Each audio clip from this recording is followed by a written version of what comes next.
like especially women, like they found their ground. It's okay to be who you are. You have to embrace yourself. So it's very important to kind of acknowledge that.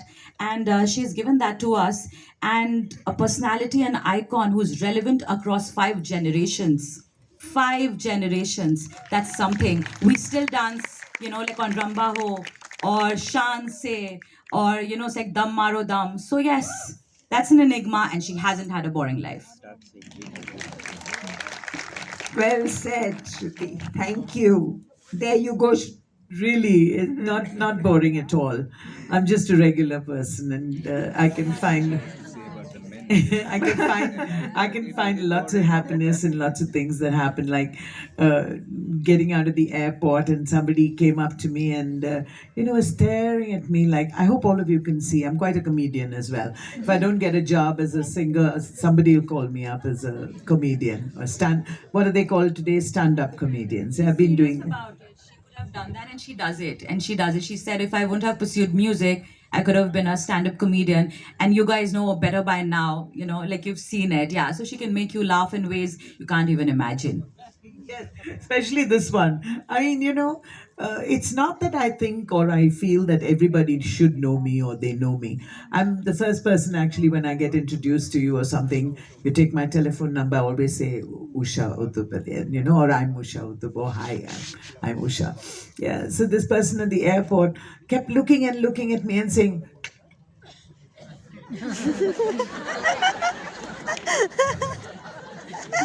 so I was getting geared up. Wow, he's gonna say he loves me. He's been looking at me for so many years and he thinks I'm so fantastic. And I was waiting for him to say something really good about me.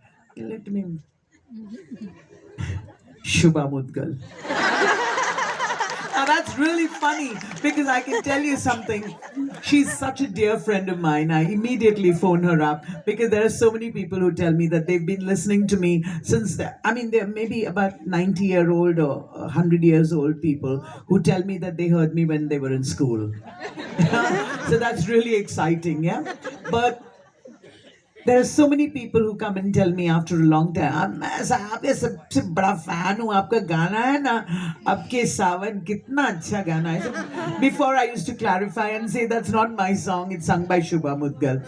So then I ring her up immediately and I say, Shubha, it's happened one more time. And somebody says, I'm Shubha Mudgal. So she said, don't worry. Yesterday after my concert, they came and told me that my Rambaho was the best song. So she and I share this. There's something about the General Assembly. We don't look like each other at all, but it's just the General Assembly, like like making a car or something like that. I don't know.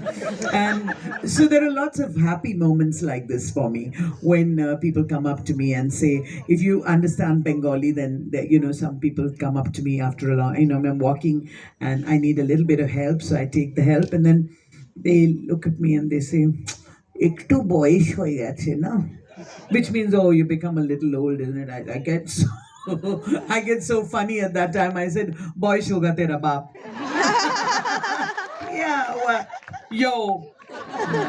So when the youngsters look at my sneakers and the Kanjivaram, can you see my Kanjivaram sneaker? Whoa. Yeah, but I wear them because I have to be comfortable, right? And I just found that it made it so much easier to wear sneakers and walk and just dress them up a little bit. And then all the youngsters say, yo, she's so cool. How do you say cool? Cool. The spelling, by the way, is different for the cool that they say. And then look at me and say, oh, she's so swag. Whatever. What? OG. OG. All these short forms. I mean, I just cannot believe it. I just cannot believe all the short forms that you guys use. For a long time, I thought somebody was, this is God's honest truth, that they were spelling BMW wrong by writing BTW. By the way, I didn't even know that. And what else do you all say? For your information. What are the other things? FYI, EOD. EOD. Even different. But remember, you means only Usha Uthup. Okay? Mean nothing else. Yeah. So it's really exciting. And one of the things that, she wrote so beautifully. I mean, her father uses Hindi like it's jewelry, absolutely beautiful. And I grew up with Jamila and with the Pathan family, with the Muslims. And so I had that little filmy touch in me, put the dupatta over my head. I just love that. Oh, I just loved it. And that's why I think I learned so much Hindi and so much Urdu from them. But the thing that I really enjoyed in life, really, I'm a very good cricketer, very good. But no, my brothers never allowed me to bat. They always made me stand next to them, and when they hit a nice ball, they would say, run. So I was their runner. And the thing is, I also flew wonderful kites, and they've written it beautifully about the way I made the best manja. I'd love for all of you to know how to make manja. I don't even know if you'll fly kites anymore because everybody's only flying planes these days. Well, to fly kites, you need good manja. And I really made good manja. And if any one of you wants to know the recipe, read the book. Then you'll get the recipe to make a really good manja. Usha, not just manja, clothes. Clothes, yes.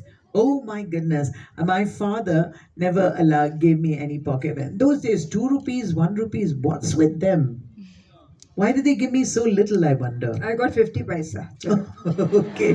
So, but we managed somehow. I think those days were different, as my children say. That was then and this is now. So don't bring in your history book. So I don't. But that's true, actually. We didn't have that kind of exposure, right? So I think making manja and making extra pocket money, always you had to earn it. My father never gave me 1 paisa extra. So I would polish his stars and the medals and things like that and earn the money. You learn the value of money very early in life, and that's what made it so important for me. And And your stitching. Talk and about it. to answer your question about my stitching, I'm a very, very good seamstress. मैं बहुत अच्छी सिलाई करती हूँ, and I can make the best shalwars in the world that don't go but fall nice and straight. Yeah.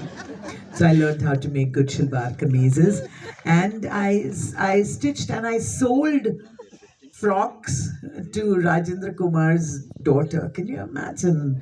God, I would go from Baikala in a bus all the way to Bandra and sell a dress for maybe 40 or 80 rupees or something like that and make my extra pocket money from that. But I was very good at this sewing. But even now, their family remembers me and remembers the clothes that I made. And since I went to, well, I have to learn how to talk like the youngsters today. Every sentence of theirs begins with, so yeah. Have you noticed? Can I have a big hand for that from the elders here? So yeah. The sentence begins with so yeah. So yeah, I really did good clothes and I made money out of that. And I realized that if you have to get anything extra, you must learn to.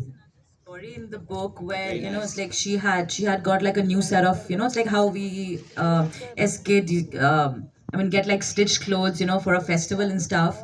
So yeah, her mother came home one day, and it's like what Usha ji had done was that it's like a new set of shalwar kameez or something. She just kind of like cut it into pieces and she stitched like a garment for her dolls. And her mother was shocked out of her life. I was like, I've just gotten you these pairs. She's like, no, but I had to get my doll married, so I just kind of stitched it. Usha ji irons her own clothes till date. She really enjoys these things, like she's actually knitting. Like, it's like having such a busy life, but then taking time out to do these things for yourself, like a personal thing, ironing clothes and knitting and stitching. Yeah, she made me wear a cap and I'm wearing it, and she's like, I've done it. And I'm like, where do you find the time to do these things? And she's on it. And you had to see the knitting, there were shades of lavender, lilac, that turning into pink, green. And I just kept looking at it, and I had the cap on. I was like, I just cannot have this. Like, it's too precious. But she always takes time out for, it's like we all complain about things. Oh, we don't have time. Like we need more than 24 hours in a day. She still finds time, apart from all the traveling performances, everything. But yeah, that's like the, it's like best example in front of you. You can just do it. You just have to take time out to do the things that you love. It can be a very ordinary thing, but you just have to find time to do it. So yeah, there you go. So yeah. Here's proving for my generation. Correct. Usha ji, there was that little whisper in my ear. What was that like? That is, if we have to give you time to sing, both of us need to get lost. No, but why would I? I mean, is there any pabandi? Time की तो पाबंदी ही नहीं आज. इसके बाद कुछ हो रहा है क्या? हाँ आप गा रहे हो. तो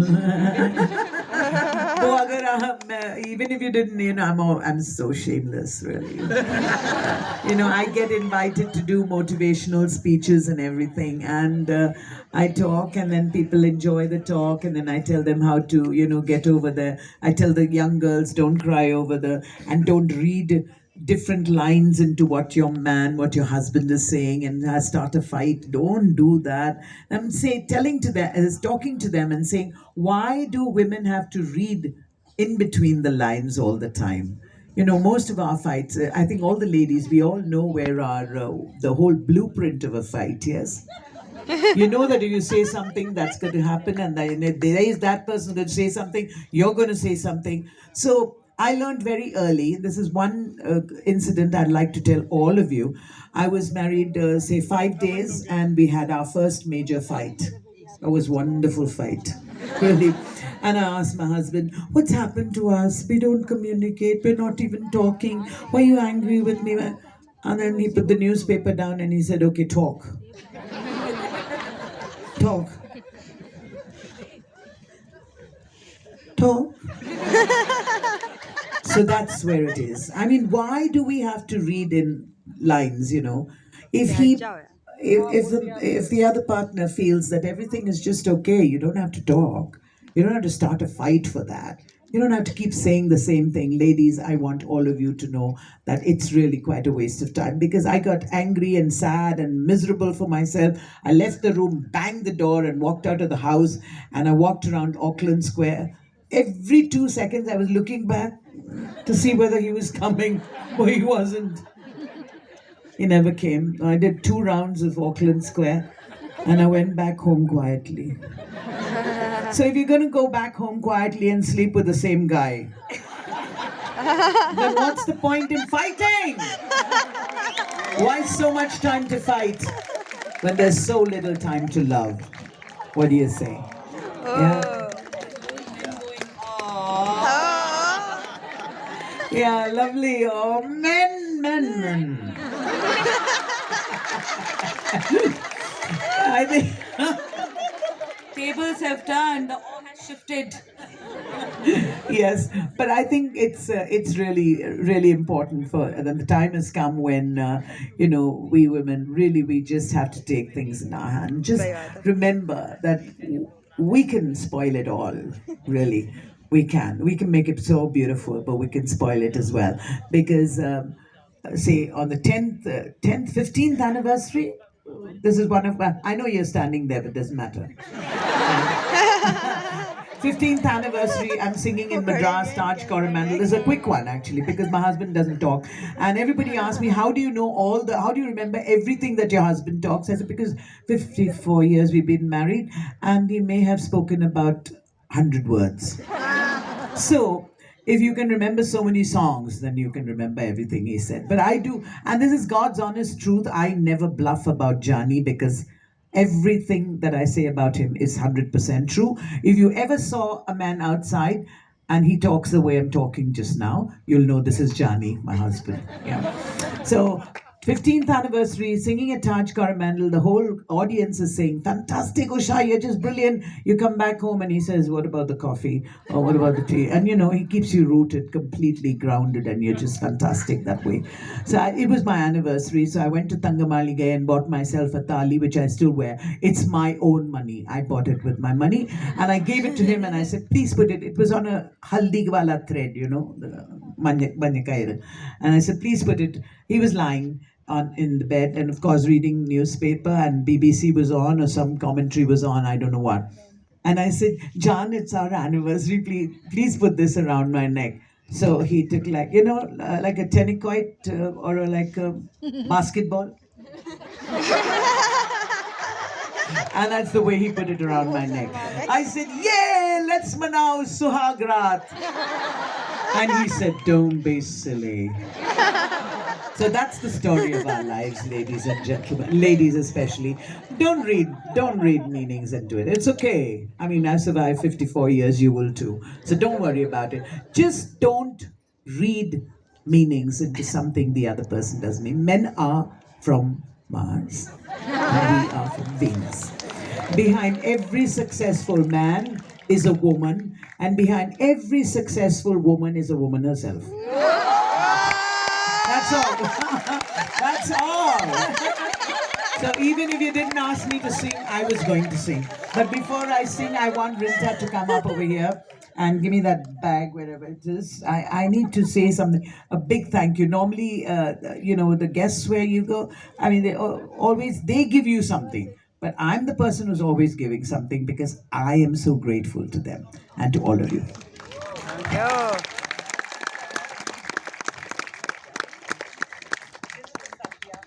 It's got Ullasti now written on it. Thank you.